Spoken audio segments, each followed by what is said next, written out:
So you've talked about the diligence process that you all run a couple of times, and one of the things that we discussed before the show that I would love to come back to is some of the lessons that you all have learned around market assessment in particular.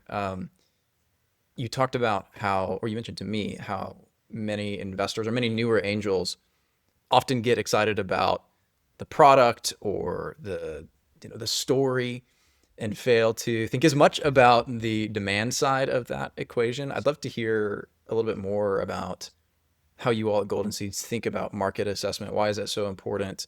And how do you do that? Maybe one layer deeper than you typically go tactically, just to help me understand what that looks like. I think it's really important to think about, and part of it for us is also just recognizing that no matter how great an idea sounds, and even if the product or service is better than other things that are out there, really understanding buyer behavior and what it takes to motivate a change in behavior to moving toward a new solution is absolutely critical. There are so many barriers to making a product or service actually grow at scale that it's easy to get emotionally connected to the idea of something without recognizing and really looking at whether or not it will viably grow at the pace that entrepreneurs are expecting. So Up and to the right doesn't always happen. What do you mean? shockingly, the hockey stick is not an automatic, right? But yeah, no, I mean it takes a lot to do that. And I've been amazed even just in my few years doing this in angel investing is, sometimes something that just seems like, of course that's going to work. You realize like, oh, all sorts of things can get in the way. Whether that's just other external competitors that enter, or we look at what's going on with tariffs and the challenges of sourcing materials, like things that you don't even predict happening can come into play. And of course, everyone probably talks about how important it is that a leadership team is excellent and that they're nimble and can adapt and adjust. But recognizing as well what they need to be able to do to truly create something that will cause their marketplace and their buyers to adapt, I think is often overlooked. What's your favorite market diligence question to ask? You've got a founder on the call. What's your favorite kind of go-to question to better understand that? I personally love asking the question of if you have a team in front of you, and very often you do, it's two or three people. I love asking the question about how do they resolve differences among themselves.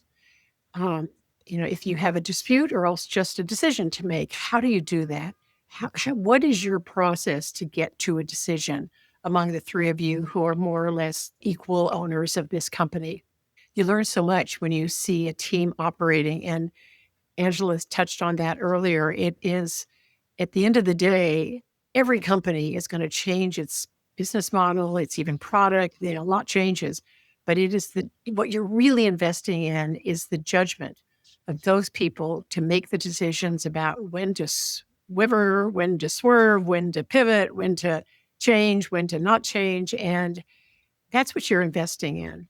And I love it when you kind of see, they often are rather surprised when you ask the question and they have to think about how do we make decisions.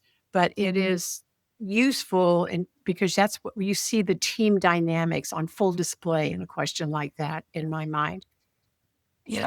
When you asked that question, the first thing that came to mind for me was actually a little bit of what not to do. And you've probably heard, similar stories, but there's a lot of bias built into the whole investing process and research that's indicated that oftentimes a female entrepreneur may be more likely to be asked questions about the downside to their possible success, whereas male entrepreneurs are often asked about the upside to it. And I think we've seen that play out. So the first thing that came to mind when you asked that is like, like make sure that we're not going too far into that bias. And that is a fine line to do thorough due diligence without undermining the process in that way.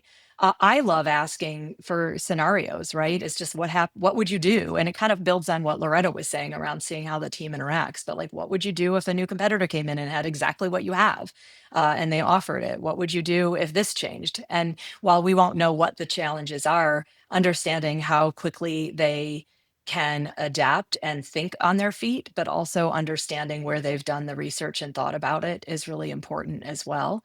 I also have seen us do a pretty good job in due diligence of just asking it directly, right? Right. Of like, this is, a change that you're asking. Tell me why you think the customers would make this move. And you can get a lot from just being direct and honest about the conversation as well. And that reminds me to say that one of the most enlightening questions sometimes is say, tell us about your competition, because it can be true that an entrepreneur is less aware of competitors than you might think.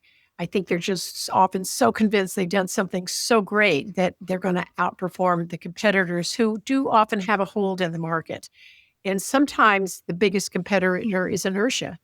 And that, it's good to recognize that. And you don't get that as part of the answer very often, but being, listening, being aware of competitors is part of a listening skill. I mean, all entrepreneurs need to be such great listeners, listening to their team, listening to their customer, listening to the marketplace, listening to their investors. I mean, a lot of these conversations, at least I often find I myself assessing how good are they listening, because it's not just that I want them to listen to me. It's just that that kind of keen awareness of the world around them and the input that they may be getting is, not that it's all right, but being really prepared to listen and know that there are informed people out there who are going to give me some feedback is really important.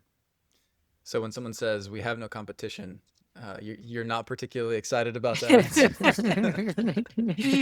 Yeah.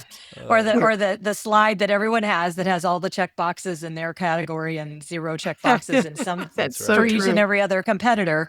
And it's great that we have that. But we also in our due diligence will look and go out and see if we can find our own competition, even which I'm sure most would recommend. But it is amazing what you can learn when you just get out there and dig in.